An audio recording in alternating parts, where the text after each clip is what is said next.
大家期待非常久的 Google 旗舰终于来了。邦尼认为，对 Google 来说 ，Google Pixel 6不只是 Google 的一代旗舰，更可以明确看到 Google 将会更用力强化行动装置上的探索。从以前到现在 ，Google Pixel 不论在定位或是目标用户上都一直相对模糊。不过在 Pixel 6身上，可以明显看到 Google 想切入大众用户的期待，整体表现也算是美白 Google 好几年来更加均衡的一只手机。不过，也正是因为想切入大众市场的目标，邦尼认为 Google Pixel 6系列将会更强烈的遇到2个问题：第一，如何做出一款真正符合 Google 期待的行动装置；第二，Google Pixel 6如何面对市场上已经非常有经验且成熟的其他竞争产品。这次可以很明显看到，过去我们在放大看 Pixel 不足的时候，大家时常会说这就是 Pixel， 总是习惯伴随着一点妥协。但这次的 Pixel 6，大家更常拿来跟三星的 Galaxy S21 Ultra、苹果的 iPhone 13 Pro 系列这些真旗舰对比。一来是 Pixel 6真的在各方面都更加能打，更重要的是 Pixel 6真的引起了大家注意。不过也因为如此 ，Pixel 6作为一款旗舰手机，需要面对的是刚推出的 iPhone 13系列以及 S21 Ultra， 2只都不好打。S21 Ultra 也因为推出时间的关系，来到了同样的价位带。这都是 Pixel 6将会面对的阻力，所以今天我们直接来看看 Pixel 6系列的实际表现吧。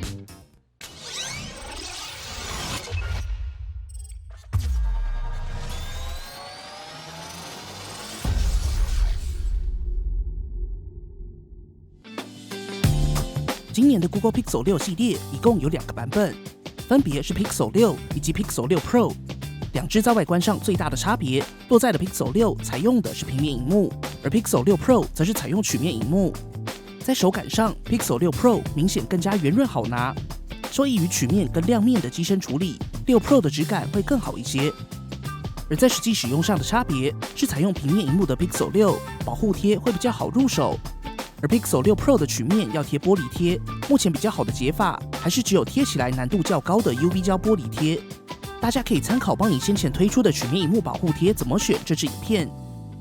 而邦尼也简单实测了 Pixel 6系列的光学萤幕下指纹辨识，在贴上玻璃保护贴后没有明显影响。需要注意的是，贴完后要重新设定指纹。2者在主要 ID 设计上都是采用3段式的拼接设计，好不好看？大家底下留言。虽然整体清新活泼，但在细节处理上不失旗舰的利落，也都支援 IP68 防水防尘。比较值得一提的是 ，Pixel 6系列虽然维持了拼接设计，不过拿掉了经典的雾面元素，真的有些可惜。而相机的 Pixel Camera Bar 设计放在桌上，因为是长条的设计，所以也一定程度的缓解过去单边镜头凸起的跷跷板效应，甚至还有微微抬起手机的属性。但也因为是整条的镜头模组，在使用时要更加小心一些。在机身上，邦尼认为比较需要注意的是 Pixel 6的电源键位置是放置在音量键上方，电源键在顶部，一来会需要稍微移动位置才能关闭萤幕，二来是在横向使用时，如果要调整音量，就需要跨过电源键来到机身中间，会有一些不顺手。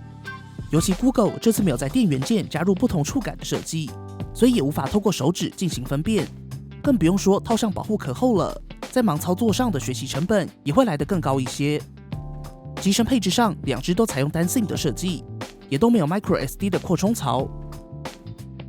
盒装部分采用了环保配置，盒装只提供了一条电源线和转接头，充电器需要额外购买。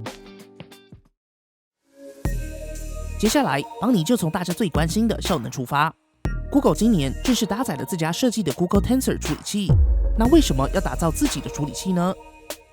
Google 给出的理由也很合理，就是目前市场上的处理器解决方案并无法满足 Google 对 AI 的各种所需，所以设计自己的处理器，邦尼认为也算是 Google 的自我实现，至少有机会打造出符合 Google 想象的手机。对以软体为重的 Google 来说，市场上的确没有一款处理器可以满足 Google 大量的运算需求。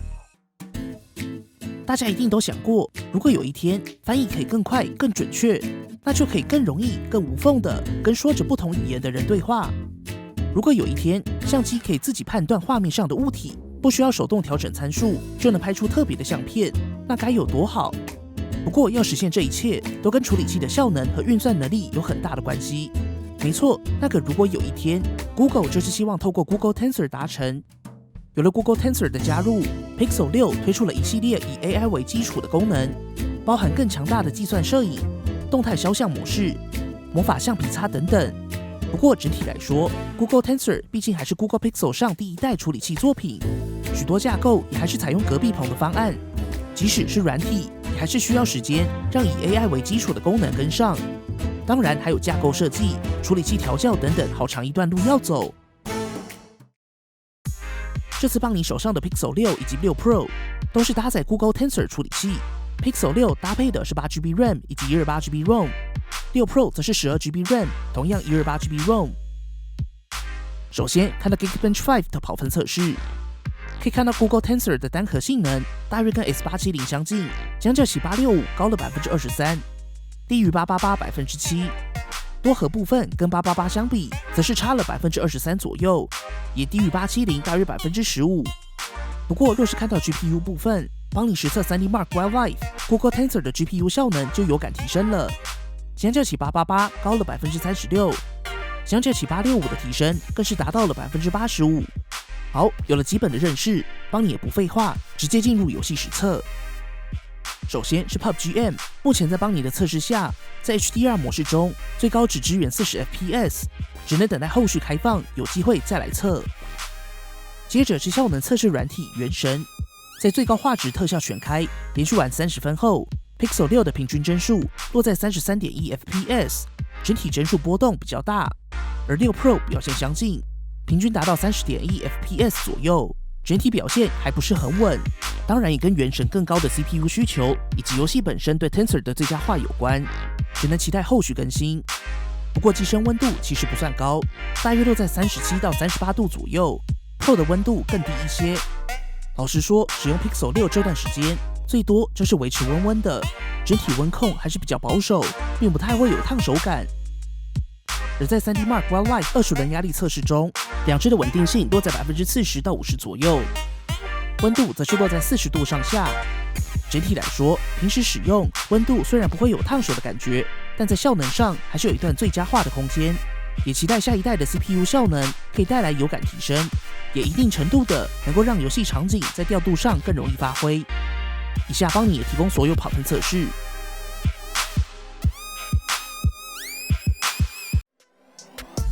续航力部分 ，Google Pixel 6 Pro 搭载5000毫安时电池，受益于萤幕自适应更新率，最低可以达到10 Hz。在续航力表现上 ，2K 120 Hz 拿下了8小时41分，而 2K 60 Hz 则是拿下了10小时13分。整体来说，一般日常使用一天一充没有太大问题。而 Pixel 6则是搭载4600毫安时电池，在 Full HD 90 Hz 下达到11小时7分钟，60 Hz 则是拿下了11小时59分。整体而言，帮你推荐都开启高更新率使用就可以了。充电速度部分，根据 Google 公布的数据 ，Pixel 6系列分别支援最高21瓦以及6 Pro 的23瓦快充，不过在帮你实测的充电速度上都相对保守。不论是否开启调节充电，经过帮你多次测试 ，Pixel 6 30分大约可以充到 47%， 6 Pro 则是只能充到 35%， 1小时分别充到 82% 以及 64%， 完整充满则是都落在2小时左右。相较起隔壁棚苹果控制在1小时40分左右充满，三星25瓦1小时左右充满，这次 Pixel 6的充电速度真的是稍微慢了一些。值得一提的是，这次两只 Pixel 6也都支援无线充电以及无线电力分享。生物安全辨识上 ，Pixel 6系列采用光学萤幕下指纹辨识，整体来说稳定性还算不错，但速度跟各家相比并不算快。Google 也有说明，为了安全性而延长了辨识时间。同时，光学指纹的特性就是相对不会受到玻璃贴影响，帮你实测市面上的 UV 胶以及一般的全胶玻璃贴都可以成功辨识。也提醒大家，光学指纹在辨识时不要大力按压，造成指纹变形，使用一般的力道触摸萤幕会更容易解锁。最后帮你想聊聊系统。Google Pixel 系列虽然一直以来整体的 UI 都更接近原生，不过还是有许多细节有所调整。整体来说，今年的 Pixel 6搭配上 Android 12，在操作上还是非常流畅，动画过渡也是前段班表现。在整体使用上 ，Pixel 6就是一款很顺的手机。事实上 ，Google 去年就已经透过中阶定位的 Pixel 5，实际展示了如何靠着最佳化把中阶的系统体验做得流畅。同时 ，Android 12新增的几个动画在互动性上也更舒服。例如按下电源按键后，系统会从按键的位置进行点亮。如果是指纹解锁，就会以下半部为中心产生波动。在锁定萤幕关闭画面时，动画也会收回按键的位置。时间跟日期也会小幅度移动到 Always On 永远显示的位置，在细节上还是足够的。不过目前的系统版本还是有一些小 bug 存在，需要等待 Google 推送更新。但目前大部分的回报在日常使用中影响相对不大。不过邦尼还是认为，既然作为一款面向大众的旗舰机种， Pixel 还是可以思考在原生的基础上，试着最佳化系统的使用逻辑，进行更多细节上的调整。或是加入一些实用的客制化选项，如此一来也会更有助于一般使用者入手。例如有许多基础功能还是被藏得很深，整体的选单逻辑也比较分散一些。老实说，这或许是过去几代 Pixel 以原生为基础所留下的长期包袱，但也因为如此 ，Pixel 接下来的每一步都更加令人期待。话说 Made by Google 该考虑一下平板跟穿戴了吧？好啦，接着来看大家最期待的相机。今年的 Pixel 6系列在相机硬体上迎来了一次大更新。首先看到 Pixel 6 Pro 搭载 f1.85 5000万像素的广角主镜头，采用的是大感光元件，尺寸达到 1.31寸，拥有 OIS 光学防手震。接着是 f2.2 1200万114度超广角镜头，最后一颗则是 f3.5 4800万4倍光学长焦镜头，同样有 OIS， 采用高画素的长焦镜头。跟先前推出的 S20 Ultra 当时的思路一致，可以透过裁切获得更远的数位变焦可能。这次的 Pixel 6 Pro 则是最高支援20倍数位变焦。不过比较值得一提的是 ，Pixel 6 Pro 的长焦在光源较低的环境中，对焦表现就会受到比较大的影响。而在自拍上 ，Pixel 6 Pro 这次同样采用了 Google 非常实用的广角自拍镜头。此外，这次也搭载了 LDAF 雷射对焦，强化对焦表现。以及光谱与闪烁感应器，这次也能快速按2下电源键启动相机。而 Pixel 6这边镜头配置基本一致，主要差异是少了4倍长焦镜头。自拍镜头相较起6 Pro 也少了广角自拍的功能，不过两者都没有支援微距，是稍微可惜的地方。毕竟受限于大感光元件，在竞拍下还是会有一定程度的相差。而在操作界面上，这次在点击画面对焦后，同样可以启动双重曝光的选项，可以在画面上及时看到调整后的色温、曝光及对比。在拍摄的同时，就可以依照个人喜好的画面风格进行调整。接下来帮你就废话不多说，直接进入日拍样张。首先看到第一组样张，在日拍上可以看到今年的 Pixel 6系列还是维持了过去相对自然的色彩调教，在白平衡上偏冷的风格。在逆光场景下，依旧有非常不错的 HDR 表现。放大来看，在建筑物的细节保留表现跟目前的主流旗舰有一致的水准。而在超广角部分 ，Pixel 6系列的调教风格跟主镜头相近。看到天空部分 ，HDR 依旧比较积极。在画面中心的细节保留，相较起其他两支略好一些。iPhone 13 Pro Max 因为超广角感光元件的限制，在建筑细节上有较为明显的涂抹。不过 Pixel 6放大来看的细节保留更好，这也跟 Pixel 6系列的超广角相较其他两款旗舰来说没这么广有关。从画面上可以看到 Pixel 6的超广角画面张力就没有其他两支这么明显。接着看到逆光场景下的超广角表现，中心细节保留没有太大问题。放大来看边缘，细节保留中规中矩，同时也有比较明显的紫边。整体来说，主镜头跟超广角在 HDR 和细节保留上都是旗舰表现，没有太大问题。日拍就是随手好拍的表现。以下帮你也提供一些样张，让大家参考 Pixel 6这次在调教风格上跟各家的不同，也欢迎大家底下留言一起讨论。望远部分也算是 Google Pixel 的半个主场。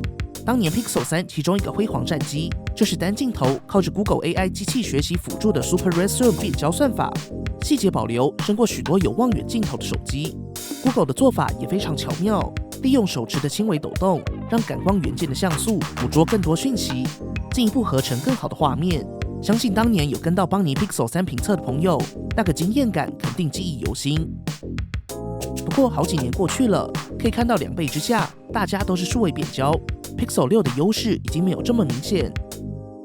接下来3倍，就是拥有3倍光学镜头的 S21 Ultra、iPhone 13 Pro Max 的主场。4倍的主场优势就回到 Pixel 6 Pro 身上。接下来5倍，大家都是裁切，不过 Pixel 6 Pro 裁切的焦段更远，所以细节也来得更好。但10倍以上就完全是 S21 Ultra 的主场。不过看到15倍，可以看到 Pixel 6 Pro 高画素4倍长焦的策略还是成功的，在裁切后的细节保留也还算不错。整体来说，目前在望远上就是焦段不同产生的差异。不过邦尼更感兴趣的是，大家还记得没有望远镜头的 Pixel 6吗？是的，如果拿它来跟同样没有望远的 iPhone 13相比，表现会是如何呢？可以从画面上看到，虽然画质都有明显下降，不过 iPhone 13已经出现了蛮明显的锯齿。Pixel 6这边就好上一些，不过整体而言，不论是高画素还是 Super Red Zoom 的功劳，在2021想拍远，长焦镜头还是最有效的解决方案。而这次在夜拍上，就是 Google Pixel 6常年的主场啦。我们直接来看样张。整体来说，2021的旗舰机种主镜头，在一般的城市夜景场景表现都算蛮稳定了，细节保留差异相对有限。不过，若是进一步来到更暗的场景，从画面上可以看到 S21 Ultra 在夜景模式中亮部的锐化程度明显更高。如果看到暗部，还是可以看到 S21 Ultra 跟 Pixel 6这些搭载大感光元件的机种，搭配上更积极的夜景算法，暗部细节保留还是有所优势。不过邦尼有发现 Pixel 6夜拍一个比较明显的问题，就是在极暗环境下，如果使用一般的拍照模式， Pixel 6系列的主镜头会有明显的色彩平衡偏移问题，整体偏红。而在开启夜景模式后就会恢复正常，希望 Google 后续会推送更新，进一步改善。超广角夜景部分，一般的城市夜景调校跟主镜头相近，细节保留也算是正常水准。而在复杂光源的场景中，可以看到在建筑上 S21 Ultra 更倾向锐化， Pixel 6则是倾向涂抹， iPhone 13 Pro Max 则是保留了更多的噪点。不过在前景暗部的表现上，还是可以看出3只手机的差异。整体来说，夜拍还是 Pixel 6系列比较稳的一块，虽然在极暗场景中有色彩平衡的问题，不过在大多数场景中表现都还是在 Pixel 的水准之上。尤其这次感光元件的提升，也拉回了先前 Pixel 5相较起各家旗舰逐渐拉开的差距。而在录影上，主镜头最高支援 4K 60fps 录影，不过经过邦尼实测室内连续录影，大约都会在10分钟左右就会遇到过热关闭相机的问题。Pixel 6大约9分半，6 Pro 则是12分半左右，机身温度大约落在41度，不算特别烫。以2021的标准来看，还在正常表现内。如果有 4K 60fps 长时间录影需求的朋友，可以注意一下。不过在 4K 60fps 以外的模式，就不太容易遇到这个状况。甚至邦尼实测，在 Pixel 6 Pro 跳出过热警示后，马上切换到 4K 30fps 录影，还可以连续录40分以上。可以看到 Google 的确针对 4K 60fps 设下了更严格的温控条件。此外，随着 Google Tensor 推出，这次 Google 也带来了一系列以 AI 为基础的计算摄影功能，例如动作摇摄。简单来说，就是呈现出相片的动态感，让主体以外的移动物体产生模糊效果，能够更有张力地呈现画面的速度感。另外还有长时间曝光功能，这功能就是你不需要进行任何设定， AI 就会自动判断，拍出类似长曝结果的相片。大家要知道，过去想拍摄这些照片，可是需要一试再试，甚至要额外的辅助设备，例如依靠脚架、减光镜的帮助，才能成功拍摄。但现在你只需要拿起 Google Pixel 6，手甚至不用拿得很稳，就能拍出这些照片，还是相当实用。最后，相信大家也知道，这次 Pixel 6还加入了一个魔术橡皮擦的功能，可以移除画面上的路人或物体，甚至不用是 Pixel 拍的也可以。不过整体来说，相片还是要天时地利人和，人物在画面上占比小，成功率会比较高，也会比较自然。而在影音娱乐上， Pixel 6 Pro 采用了一块 6.7 寸 2K QHD Plus 120Hz 的 LTPO OLED 至中挖孔全萤幕，萤幕会随着不同使用情境自动调整更新率，最低可以达到10 Hz， 进一步强化 2K 搭配120 Hz 带来的耗电。而 Pixel 6则是采用一块 6.4 寸 Full HD Plus 90 Hz 的 OLED 萤幕，帮您实测在强光下纯白画面最高亮度。Pixel 6跟 Pixel 6 Pro 都能达到700尼特以上，都可以很好的应付太阳下的使用情境。Pixel 6 Pro 的这块萤幕在显示效果上还是相当不错，会是今年前段班的表现。120 Hz 搭配 Android 12还是相当流畅，而 Pixel 6以同级来看就相对中规中矩一些。而在音效上，两只都采用双喇叭，以下帮你也提供一组对比。